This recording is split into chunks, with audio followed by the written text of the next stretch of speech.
On s'intéresse à ce contrat qui a lié ou qui lie encore la Ligue guinéenne de football et cette société IFAP. La question sur la table, Mathurin est-il éclaboussé par ce contrat? En tout cas, hier, pour revenir un peu à la genèse, on s'interrogeait sur le pourquoi de la rupture du contrat de sponsoring de Sonoko. Et les informations qui commencent à circuler en tout cas font croire que Sonoko est une victime collatérale d'un problème plus profond à la Ligue guinéenne de football. Et on est tombé sur ce contrat hier, j'ai envie de le rappeler rapidement, qui stipule en son article 11 que ce contrat est strictement confidentiel entre les deux parties. Les deux parties, c'est qui? C'est la Ligue guinéenne de football professionnel représentée par son président, le général de brigade Mathurin Bangoura, et IFAP Sport Média Guinée, représenté par M. Eric Durand. Les deux parties donc sont convenues. Qui est Eric Durand? Eric Durand, sur la base de ce contrat, est le représentant de IFAP Sport Média. Je préfère me limiter à ce niveau pour l'instant parce que c'est cela qui est démontrable pour l'instant, au vu en tout cas du contrat que j'ai sous les yeux. Le contrat en fait qui a pratiquement intéressé la fédération, c'est d'abord premièrement le caractère strictement confidentiel de ce contrat entre la Ligue et IFAP, donc qui n'a pas été porté à la connaissance pratiquement de la FEGIFOOT. Et le CONOR aurait demandé à plusieurs reprises d'avoir connaissance donc du contrat de sponsoring entre la Ligue et Sonoko, dont on parlait hier. Il se trouve justement que la fédération ne pouvait pas avoir ce contrat de la Ligue parce que ce n'est pas la Ligue qui a signé le contrat de Sonoko, c'est IFAP qui a signé un contrat avec Sonoko. Oui. Parce que dans ce contrat, ce qui est dit, c'est que d'abord le contrat est couru de 2018, 21 novembre 2018 au 20 novembre 2022. Donc il courait encore. Il court encore. Et il consistait justement... Ou bien il a été résilié. Il court encore parce que c'est jusqu'au 22 novembre. Le CONOR semble l'avoir résilié. L'avoir remis en cause. En tout cas, de fait. Il semble l'avoir résilié. Le contrat, le point principal, c'est que les droits de négociation de tout marché, de tout ce qui est marketing, de tout ce qui est publicité autour de la Ligue guinéenne de football sont transférés de la Ligue à IFAP. Donc, IFAP, cette entreprise donc externe à la FEGIFOOT, devient de facto celle qui négocie les contrats de sponsoring. Et c'est elle qui a signé avec le contrat avec Sonoko. Et Sonoko l'a dit d'ailleurs dans sa lettre, elle n'a pas signé avec la Ligue guinéenne de football professionnel. Mais ce qui est aussi intéressant, c'est que le contrat stipule que IFAP a la faculté de confier la commercialisation de tout ou partie des droits, objet du présent contrat, ou de concéder les dits droits à une structure ad hoc.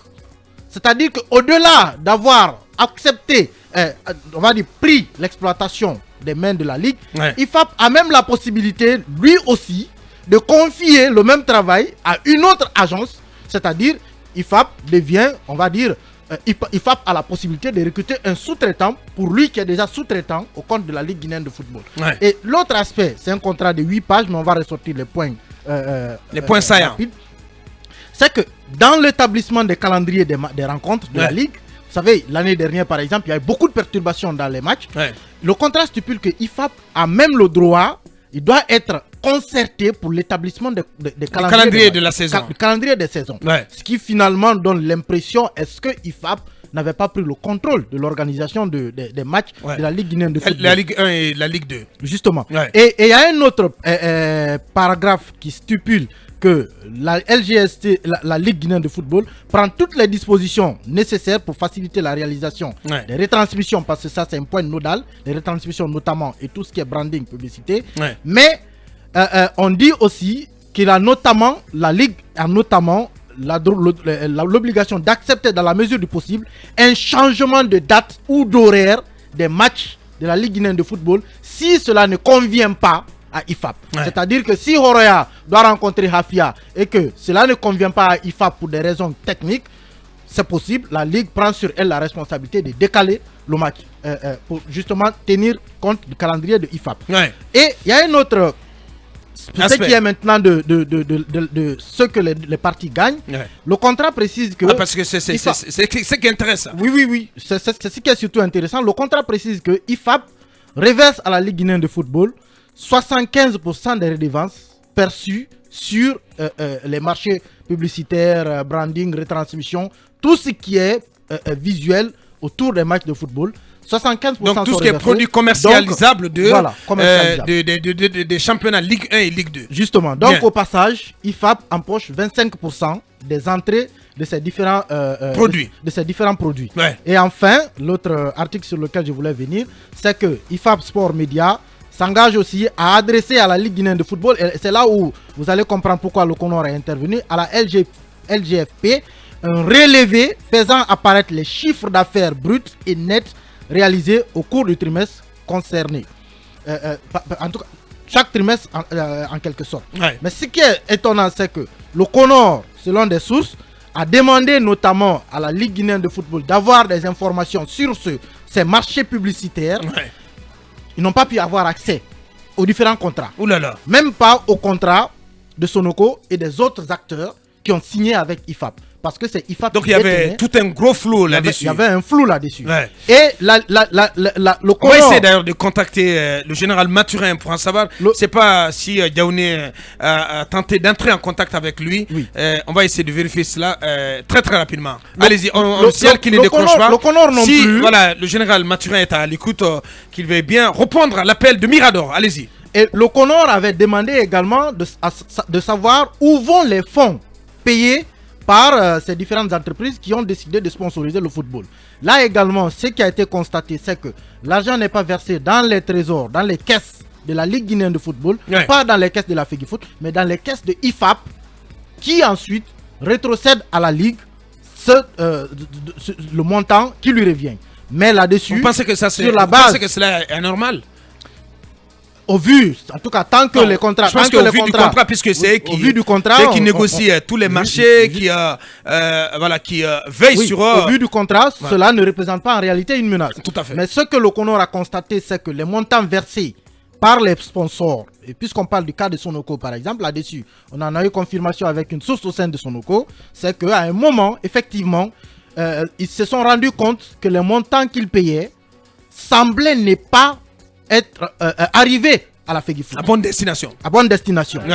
À la Ligue. Les montants, globalement, n'arrivaient pas. Et le Conor dit avoir constaté aujourd'hui que sur, par exemple, un montant de 8 milliards bien donné, qui aurait dû être versé à la Ligue guinéenne de football, 2 milliards ont disparu en cours de route. Donc, 2 milliards ont disparu en cours de route. Ils ne savent pas où l'argent est parti.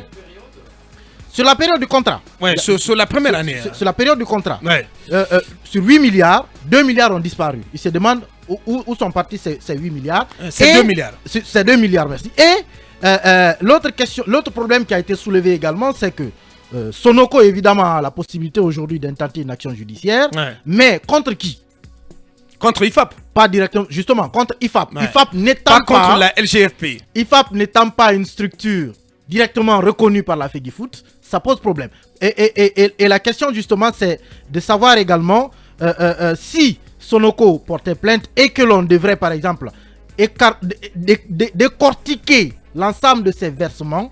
Sonoko peut aussi opposer un autre problème sur le fait que au-delà du contrat qu'il avait signé avec IFAP, parce qu'il ne faut pas oublier que ce n'est pas la société Sonoko en tant que telle qui a été engagée dans cela, c'est surtout ces produits de marque Salam. Effectivement. C'est pourquoi, pour ceux qui connaissent que ces dernières années, la Ligue s'appelait la Ligue 1 Salam, Ligue 2 Salam. Mais Sonoko, semble-t-il, avait même des difficultés à faire entrer ces produits Salam dans les stades. L'eau, les boissons et autres qui étaient censés être commercialisés sur les lieux où se jouent les matchs, parce que c'est aussi, c'est cela aussi le principe. Ce n'est pas comme si Salam décide tout simplement de jeter de l'argent dans le football. C'est que Salam sponsorise, mais Salam obtient le marché de vente de produits, de boissons notamment lors à l'intérieur des stades. Cette partie n'a jamais été respectée non plus, semble-t-il, par la Ligue guinéenne de football. Et le Conor n'ayant pas pu avoir connaissance exacte de la destination des montants qui étaient versés à IFAP, n'ayant pas eu connaissance du contrat qui liait les deux entités et ne sachant pas pourquoi la Ligue a transféré ses compétences à elle, à une structure externe, a décidé donc au vu justement aussi de l'opportunité que Guico Press a présentée, a décidé de soit de maintenir les deux partenaires, parce que c'est la démarche qui avait été entamée, maintenir Sonoko, mais l'enlever du sponsor du titre, notamment de la Ligue, et faire entrer Guico Press qui arrivait, ce qui, semble-t-il, en tout cas dans la démarche, a posé problème. Mais dans le fond, il y a des raisons, en tout cas sur la base de ce contrat, des raisons bien objectives qui semblent en tout cas annoncer des problèmes dans les jours à venir entre l'ancienne équipe dirigeante de la Ligue guinéenne de football et le Conor. Et l'actuelle équipe dirigeante du football guinéen. Très belle présentation d'ailleurs. Manu, félicitations, soit dit en passant. Qu'est-ce qu'on peut en dire de plus, Talibé? Oui, sur la base des explications données par Emmanuel, on sent qu'il y a un problème effectif entre le Conor et la Ligue, et l'ancienne équipe de la Ligue professionnelle. Donc lié à la gestion des fonds mis à disposition par le sponsor principal, donc Salam, mais aussi Sonoko à travers son produit Salam. Produit Salam, mais aussi cette histoire disons de contrat avec IFAP, de sous-traitance avec IFAP, parce que l'autre question à se poser, c'est que si IFAP doit garder 25% des fonds résultants de ses produits commerciaux et verser les 75% à la Ligue est censée avoir un compte où ces fonds-là sont transférés. Donc, ça pose quand même un problème de transparence, parce que la Fédération guinéenne de football ne peut pas savoir, en tout cas, les montants versés à la Ligue, mais aussi la gestion qui a été faite de ces montants. Ça, c'est un problème. Mais maintenant, Aboubakar, l'autre question, est-ce que, pour autant, le Conor a été procédurier? Est-ce que le Conor a emprunté le cheminement recommandé à la matière avant donc de mettre fin au contrat de Salam? Parce qu'Abouakar, aujourd'hui, Sonoko parle de rupture unilatérale de contrat. La question de la rupture unilatérale de contrat reprochée au Conor, elle reste pendante, et pour autant, on vient de comprendre qu'il y a d'énormes problèmes par rapport à la gestion des fonds mis à la disposition de la Ligue professionnelle. Donc, on peut bien engager, s'il le faut, des poursuites, un audit pour savoir qu'en est-il des fonds gérés par la Ligue professionnelle à travers IFAP. Mais la question de la rupture unilatérale, également, de son contrat, du contrat de Salam, c'est un autre problème à part. Bien dit.